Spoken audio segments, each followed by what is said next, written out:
We have Chip Roy on. Hello, Chip.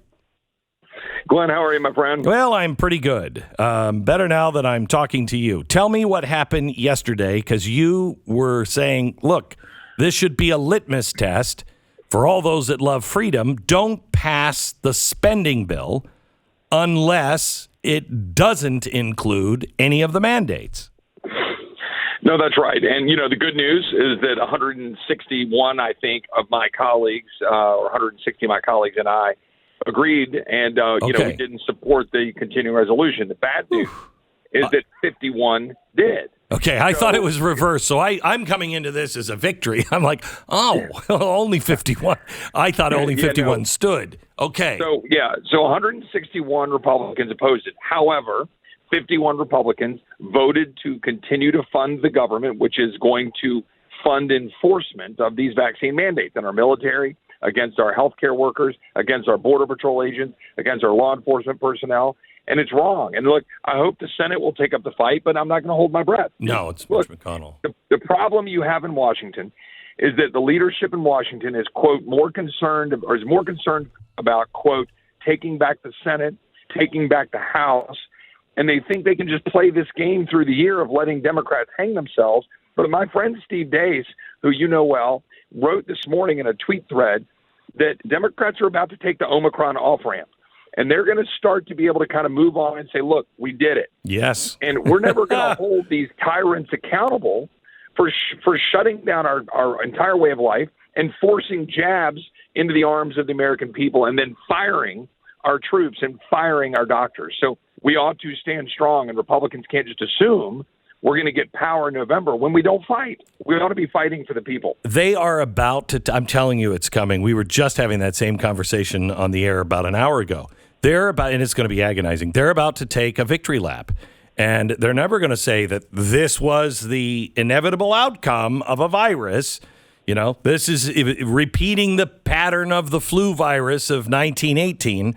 And it really had nothing to do with anything that man did. This is the way the virus plays out, but they are going to take credit for all of this. And they're only bending now because they see the people are standing up. How do the Republicans not see the people standing up? Look, right now there is more fight in 5 of those Canadian truckers than there is in the whole of the Republican conference, okay? And that's the reality. And Republicans have got to understand that we can talk about a task forces and a contract with America and about what we're going to do. But look, those are words. And we don't need more words. We need Republicans who will demonstrate a resolve, a commitment to stand up for the people that sent them here to fight for them. That's why Trump was successful. That's why people rallied around Trump, because he was talking about America first. He was talking about real Americans. And he came up here and he said he was going to challenge the status quo. And too many of my colleagues are running around the cloakroom right now, wearing their khakis and their vests, and they're ready to get on their airplane so they can go make their hunting trip, or they can go make their, fundraiser golf getaway or whatever, instead of saying we should be here right now in Washington, right now, denying the funding of these mandates. Because somewhere in America today, a doctor is going to lose his or her job. A nurse is going to lose his or her job. A Marine, any one of our men and women in uniform is going to lose his or her job because they don't want to succumb to tyranny. And dadgummit, if the Republican Party can't stand up for liberty against the tyranny of government to force a needle in your arm against your will, when there's literally zero science for it, even if that should matter in the calculus, I don't even know why the Republican Party exists. And so we should be standing up and fighting. So you want to name some names? Well, look, there's so many of the 51. I'm happy to go through the list. But Was there anybody that was campaigning the other direction? That's a good question, and we should go look at that. I promise you that of the 51 Republicans who voted for it, including 5 Texans, by the way, you would look at that list and you would go out and see speeches talking about how they oppose the mandates, about how they think the mandates are wrong. But you'll go look and say, well, you just voted to fund it. And you know what they hide behind, Glenn? They hide behind, well, this is a 3-week continuing resolution. We'll push this to March 11th. This is a short-term funding. We've got to make sure our men and women in uniform have all the funding they need, and we've got to keep funding Border Patrol, and we've got to keep the government on. We don't want to have a shutdown. If we have a shutdown, the American people are going to hold it against us, and we're going to lose in November. Look, that is absolute nonsense that is spewed by consultants and pollsters in this town, rather than just standing up and saying it is Democrats who would seek to shut down the government, rather than allowing individuals to carry out their own conscience and not be fired because they choose not to get vaccinated. But it is a 3-week time period. I mean, it's 3 weeks, and I understand. I'm with you, Chip. But it is 3 weeks. Why can't this happen again? It can. Right. Well, so that's why we're talking, right? So all your listeners out there go, okay, well, we didn't stop it so far in the House. Oh, look, the Senate still has to vote on it. So I hope that the Senate Republicans can find their balls, but they won't. And so when they go ahead and fund this over the next 3 weeks, then we should have this fight by March 11th. Now, look, we're already winning. Democrats, Steve is right. They are taking the Omicron off-ramp. They are going to back away from most of these mandates. But right now, today, I got emails yesterday from MD Anderson, the very hospital that helped save my life a decade ago, where you've got doctors and nurses who are facing being fired because they don't believe taking a vaccine is in their interest. They believe they have natural immunity, and they don't think they should take it. And so we've got people being fired today. So Republicans, all you people listening, let your congressman or your senator know you expect them to get it right this time if it's still to vote in the Senate, or by March 11th, when this CR expires, we should not fund the enforcement of these mandates if they still exist. I will be calling, because I've seen the list, and I will be calling a couple of people that are friends of mine that didn't vote with you and asking why, and get off the fence here and vote for the next time around.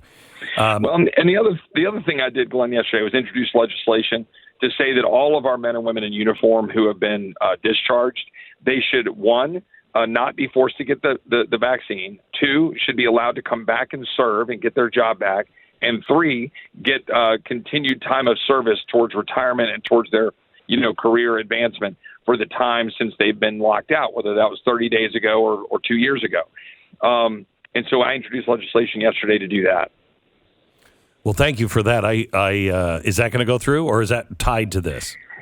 Well, who knows? I introduced the bill yesterday in order to try to push the issue. I would like to sort of advance that concept in any of the future funding fights to say, guys, let's include provisions in there to make sure that, we've got people, they've literally lost their career after 15, 20, 25, 30 years of service.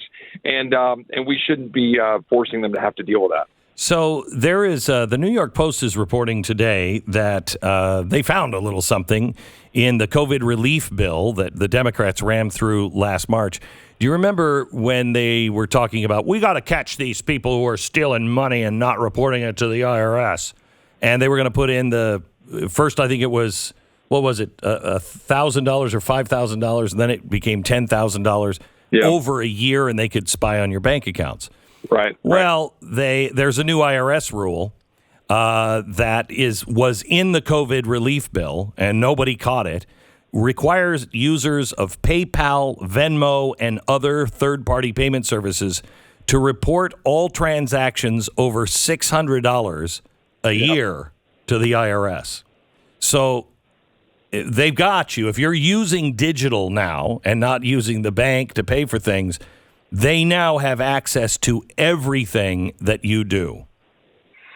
Well, this is where they're headed, okay? And we need to remember this. And everybody that's listening, understand, we are at war with a corporate crony class that wants to take away your freedom and wants to run your life and tell you what to do. It extends to what you just talked about in terms of the force of government coordinating with the force of corporate America to come after you. But it's also what we're seeing with big tech and shutting down free speech. It's also to deal with healthcare and big pharma and big insurance. They are rolling in money, Glenn. Pfizer is rolling in money. Insurance companies. Did you know, like Humana, I think, if I'm getting my stat right, gets 89% of their revenue from federal government from government contracts across all levels of government. Think about that. Your insurance companies, the vast majority of our big insurance companies, they make the majority of their income from government. We have a corporate crony system. We have insurance-run healthcare. We have big tech, big education, right? We have all of this collusion with all of these big entities, and they are taking every step they can right now to shut you down. You got big institutional investors with their ESG requirements and all of their, woke ideology that they're trying to tie to every dollar that gets spent. All of the banks are going to come in and use the banking power to shut down our ability to transact or work with folks. You saw it with GoFundMe. Now, thankfully, there was a backlash, so GoFundMe said, okay, we're going to take those dollars and at least return it to people. But that's still wrong. People wanted to give money to those truckers.